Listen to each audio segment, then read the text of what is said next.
Hi, welcome to the Catholic Corner. I'm Monsignor Walter Nolan. On Saturday, March 28th, Catholic Charities will be sponsoring a Walk of Hope. And the Walk of Hope brings awareness and raises funds for Catholic Charities of the Diocese of Trenton for their programs which reduce poverty, promote recovery, and strengthen families. It will take place in Mercer County Park in West Windsor, New Jersey. And my guest today is an honored walker at the Walk of Hope. My guest is Adan Pacheco, just a marvelous young man who's going to tell us his story. Thank you. This is not his first Walk of Hope. When Adan was 10 years old, he took a very different Walk of Hope. He took a grueling 5-day, 5-night journey on foot from Mexico to Arizona. You know, I have an expression sometimes that I always say, long walk, part of gift. His mother and he both carried 50-pound backpacks and 4 gallons of water to survive. Adan's going to share his journey with us. This Walk of Hope has led him to be a case aide for Catholic Charities Community Services in Lakewood, New Jersey. He's a young man, great spirit. He's a senior at Brookdale Community College in Lincroft. Adan, very proud to have you with us today. Thank you. God bless you. Thank you.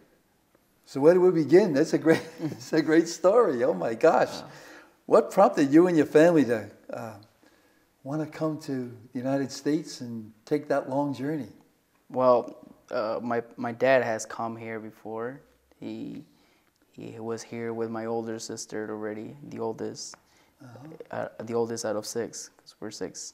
And he decided to bring us here after a while that he'd been here. So that's when it started. It started on May 10, when, we left our town in Mexico. Just you and your mom? It was my mom, my sister, and I. My sister was 8 years old, actually 6 years old, 6 years old when she came. So it was a little tough for her as well. And you were 10? And I was 10, yes. Then us 3 decided to come, and the coyote, that's how the coyote, it's called, the one who brings us here, who the leader, the guide, who helped us cross the border. We paid him some money, and he's called a coyote? Mm-hmm. Coyote. Coyote. Yes. That's a way to call him. I really don't know how or why it's that, but... It's all right. That's okay. Well, let's back you up a little bit. Now you're a young boy in Mexico. Yes. And you're with mom and sister and dad's here. What was life like in Mexico? Where'd you come from? I mean, central Mexico? Or? No, it's from, let's say, the countryside of the city of Oaxaca. Okay. That's the name of the city I'm from. So you were basically out in the country? Yes, a lot of farming, a lot of forests. I actually enjoyed it because I had a lot of freedom, the freedom that I don't see here. As a young boy, being out in the woods? Definitely. Who wouldn't want it? I love that. My brothers and I would enjoy going to the forest or going to rivers, a lot of rivers in Mexico, fishing, hunting, or doing stuff that a normal kid that age wouldn't be doing, which was great. I enjoyed that part of my life a lot.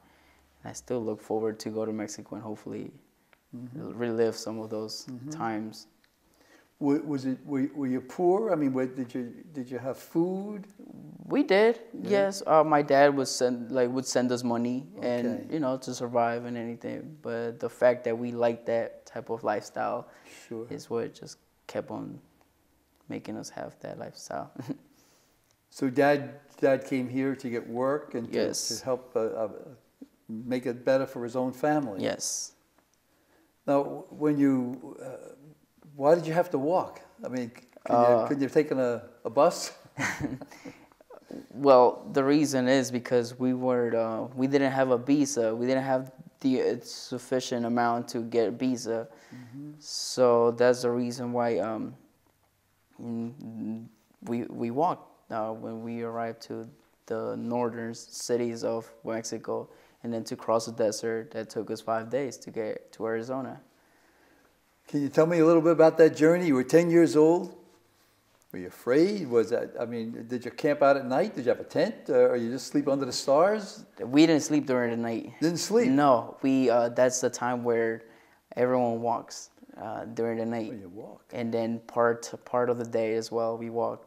And then there's some time where we get to sleep, but it's tough because of the reason that immigration is around and the Border Patrol is going around, doing his work. And you can't really sleep much either because you're in constant fear of getting caught or something. Did you yourself understand the danger?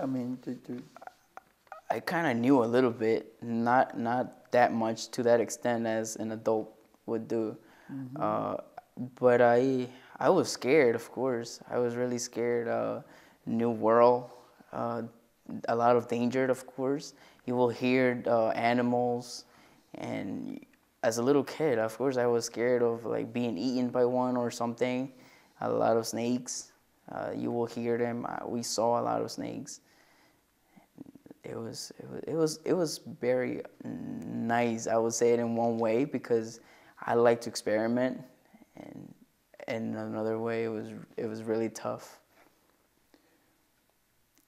Was it hot during the day? Terribly hot. It could go over to 100 degrees, and during the night it will get really cold as well. Yeah. Yes. That's the desert. Yeah. It's terrible. It's one part of the day it can get over 100 degrees, and then it could go below zero in the night, and you will get sick out of that. A lot of people got sick. Now, was there a group of you together? Yes. Okay, so you were going like a caravan or however you call that. I see. What other obstacles did you face? Did you have to cross a river or anything of that nature? Yes, we swam the Rio Grande. You had to swim? Yes. The Rio Grande? Yes. How deep? Well, there's parts of the Rio Grande that it's deep, especially during rain season. And so we had to cross that part. And because current? Water rushing down? Yes. So you held hands, or you? Oh no, they tied a rope to somebody's back. They tied a rope to me. They tied a rope around you. Yes, and we had to cross it, and that's how I actually crossed.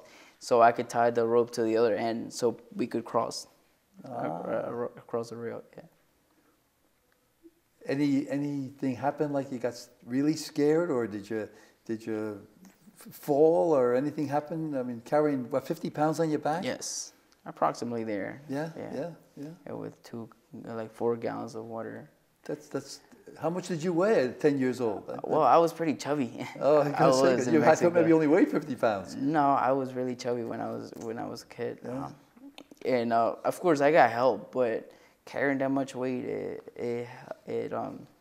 I was used to that. And one point in Mexico, that's how we do. We were used to carry heavy stuff. You do a lot of that walking. Yeah, when we did a lot of walking also in Mexico, the countryside, a lot of walking. And, do you have any accidents yourself? Yes. When I came here, when we were walking, actually, I think it was the second night that I ran into a cactus. I was falling asleep. It was night. I was falling asleep, and I ran into a cactus, and then my knee got really swollen. I couldn't walk. Needles stuck in? Yes. I couldn't walk, and I got infected. So it started swelling up a lot. They had to cut it open in order for them to take out the needles out and the thorns out, and then I was able to walk, but not as well as I wished I could. So that was one of the biggest things, and that's when I actually started getting really scared of, am I going to stay here, or are they going to leave me? Because there was a couple, actually, that the lady was bitten by a snake. By a snake? Yes. And like a rattlesnake? Yes, a rattlesnake. And, of course, the guy decided to stay with her. So they both stayed. The guy actually handed me the gallon of water. Because they just stayed on the other side of Mexico, or they stayed out in the desert? They stayed out in the desert. They couldn't make it after, I think it was like the second, third day. They stayed out in the desert. So what did they do, go back home? No. They just stayed in the desert? Yes. They're still... They died. Oh, they died? Oh, my God. Like a lot of people, we actually walked through, and you'll see skeletons, you see dead bodies laying in there. It's terrifying to see. It's like a little... it's bad. It's just like you see dead bodies laying like on the side of your path that you're trying to make, and it really makes you see life differently. When you get to see that you cross the border and you see why you did it, it makes you see life differently, and hopefully try to make something out of it. Because when I was coming at that age, I saw a lot of things that a kid my age wouldn't see. Sure. Like for example, dead people laying in there. I saw the couple that the lady died, and the guy handed me his gallon of water, pretty much saying I'm gonna stay with her. And we tried to pull him. Well, the other people tried. And he said, no, I'm going to stay here and die with her. Because they were recently married as well. And they were just trying for a better life. Well, we hope and pray that God takes good care of folks like that, huh? Hopefully, yes. Someday maybe we'll find better ways to help each other and better ways. I think that's what, I always have a feeling about justice. And I think there's a justice of, I'll say the land, and I think there's a justice of the God, so to speak, and trying to realize that we have an awful lot to share as brothers and sisters. So now you get to our country, and did somebody meet you there? I mean, family or dad or somebody meet you? They brought us from Arizona in a van ride to Freehold, and that's when my dad. Right from Arizona to Freehold. Yes, because a certain group of people that were coming from there also were in the van. Wow. And that's another trip that we took, but it was in a car from Arizona to here to Freehold. And there was approximately like 18 people that we tried to fit in the whole minivan for us to get here.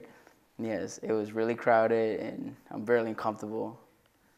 How long did that take? That probably took like a week. A week. Yes. In general, it took 11 days for us to get to the United States from Mexico. We left on May 10th, and we arrived to Freehold on May 21st. I still remember, 2004. Those dates will be in your memory forever. I will never forget them. Wow. So you came, you didn't know English at all? Nothing. Not a word? Just no. Just no? Yes. And a smile. That smile's probably worth a lot of words. How did you adapt? Was it hard to adapt right away as a 10-year-old boy? I mean, did you go to school right away? Or did you... Yes, I did. You did? Well, we were on vacation when I arrived here, pretty much. So we had to wait till September to start the new year. Yes, and well, I missed a lot of my friends. It did take a lot of time to get used to the way in here. Sure. But actually, I was looking for a way to meet people. So that encouraged me to learn a new language, the language that I had to speak in here now, which is English. And I learned it in a year. Well, you speak very, very well. Thank you. Like I said, it took me a year to learn English, and I got out of ESL classes and everything fast. That's what I wanted to do. And so besides now learning the language, did you learn other ways of life? Yes. Yes. And what grade did you go into when you fifth started? Grade. Fifth grade. Yes. And would that be pretty much equal to what you were in Mexico? Yes. Okay, good. I finished 4th grade in Mexico, and I came here to 5th grade. So you just went right into 5th grade? Yes. And by that time you knew the language well enough to study or read? Nothing. No. My sister, the oldest one that was here, bought a book and a course to teach us how to speak English. We did learn a bit, not as much as we could, but fortunately we had ESL classes in 5th grade that allowed me to learn the language faster as well. Terrific, terrific, Adan.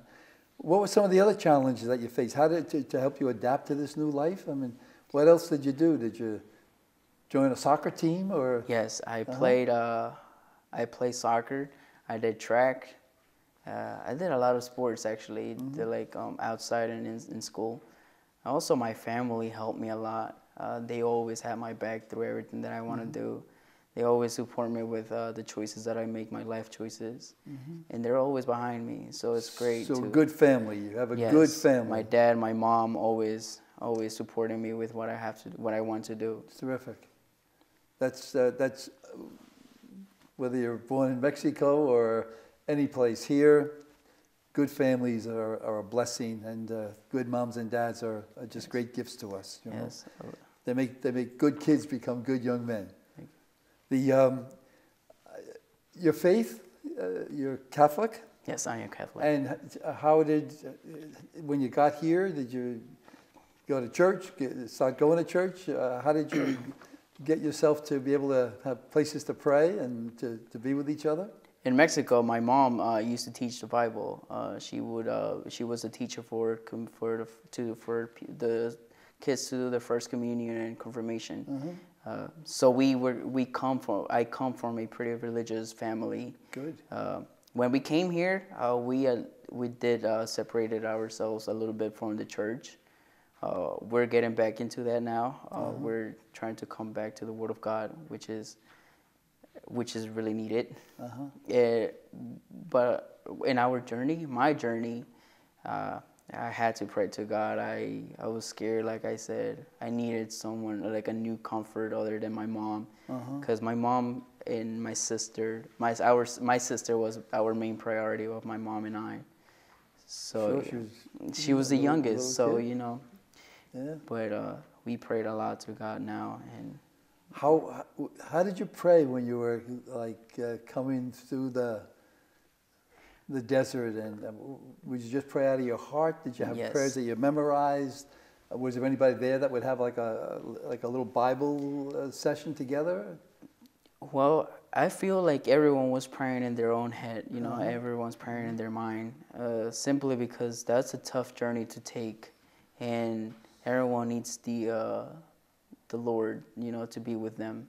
So I'm pretty sure everyone was praying. My mom would tell me to pray God and to God, and hopefully they, you know, just that way we could have a better, like a comfort, I would say, that someone is there watching out for us. And then what would you say were some of the most difficult experiences you might have had, you know, on this journey in the United States? When you think about it, or if you were going to talk to somebody else about it, what were some of the experiences that you say, oh boy, they were tough days to get through? I mean, yes. At one point we ran out of water because the plan was to walk only 3 days, and we only got water for 3 days. So we ran out of water, and that was one of the most difficult parts in the journey, because being without water in like 100 degrees outside and during the day, getting dehydrated, and you see people that have died there before. It's just like, am I gonna be another one? Am I not gonna be able to make it? Also, when I ran into the cactus, I couldn't walk, so they had to cut my knee open to take the thorns off, and that was another. Did you get water somehow? Yes, we found a lake, a really dirty lake, but we had to drink it. So you actually consumed some lake water like that? Yes. Anybody get sick? Yes. When we arrived to the hotel, everyone was sick. Everyone was sick already. Yes, dehydrated and everything, but it was tough. Did you pray to find water when you were out of water? Yes. Yes, we did. We all did. And God said, Let it be water. Hang in there. Let this rain accumulate here somehow or other. Yes, but the water was really dirty. It was turning into like kind of like a greenish type of water, and it tasted really disgusting as well. I still feel the taste sometimes when I talk about it. Then and now, do you thank God for those experiences or those gifts of getting you here? Definitely, I do. I'm always thankful to God because without Him, I'm pretty sure I wouldn't be here now telling my story. I'm sure people that are going to listen to your story have some misconceptions, about immigrants coming to this country looking for a better life. What would you say to them about these misconceptions? I mean, I look at you. You're a very fine young man. You're working hard. You're going to school. You have a morality to your life. What are some of the misconceptions that people might say to people that come to this country like that, looking for a better life? Well, first of all, America and like every other country in the world was set with immigrants, and I really don't mind people talking about others. We are here to do what we came to do, and that is have a better life.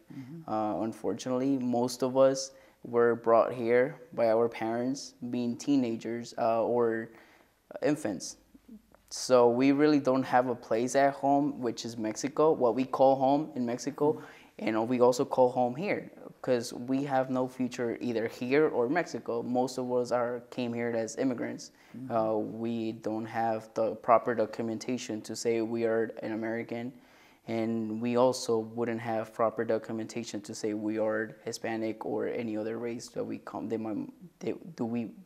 migrate from.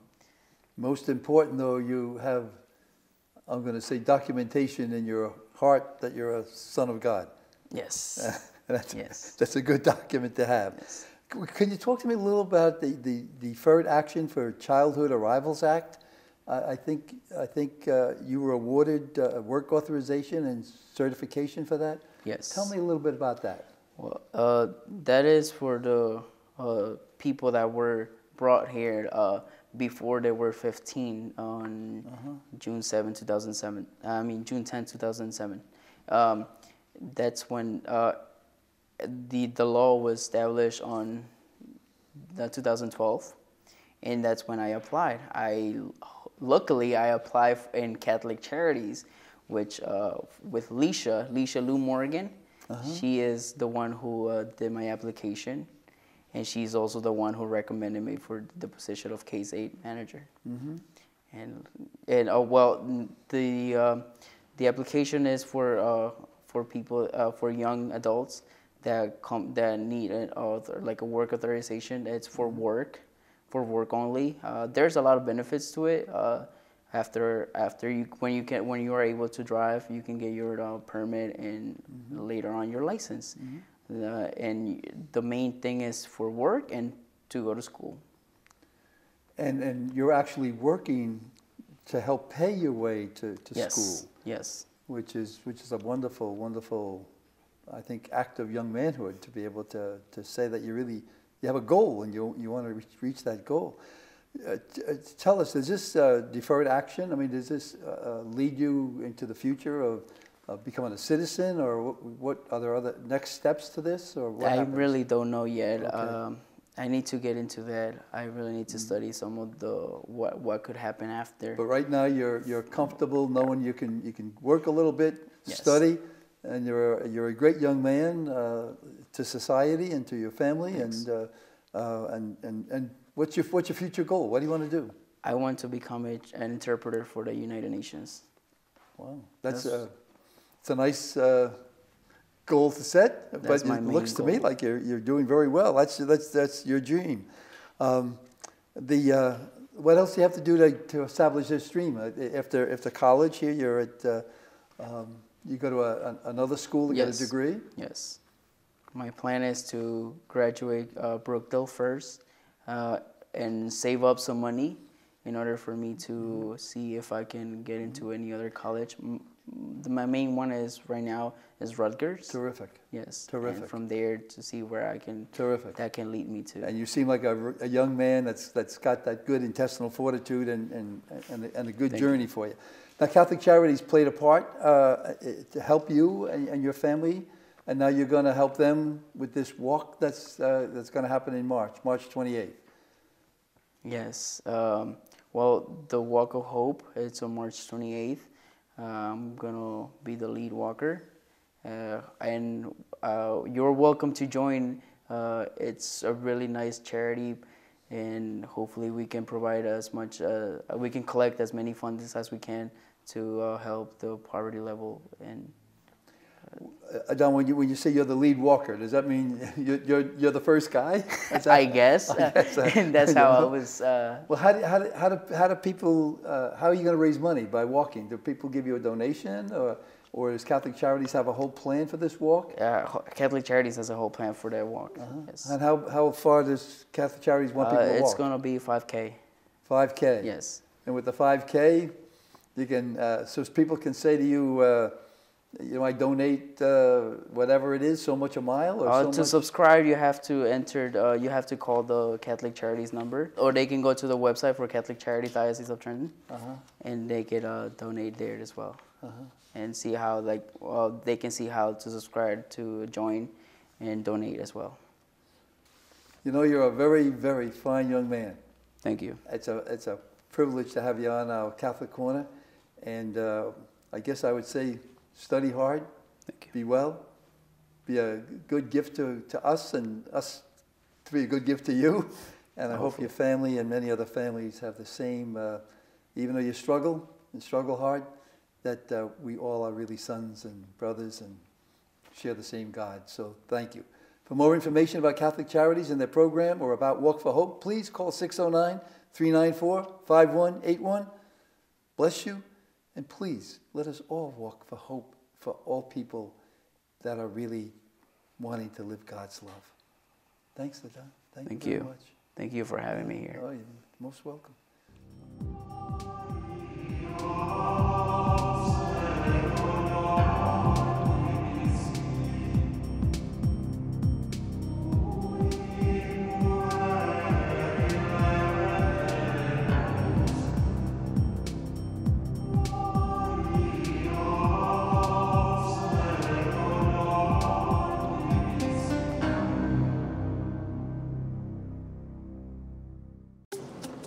Good one, son. Last summer, my new dad took me on vacation. First, we went deep sea fishing. Wow! I'm so proud of you, son. And then we went on Thunder Shark. That was awesome! Let's go again. 3 times. I gotta say, it was pretty cool. You don't have to be perfect to be a perfect parent. Thousands of kids in foster care will take you just as you are. Oh, not again.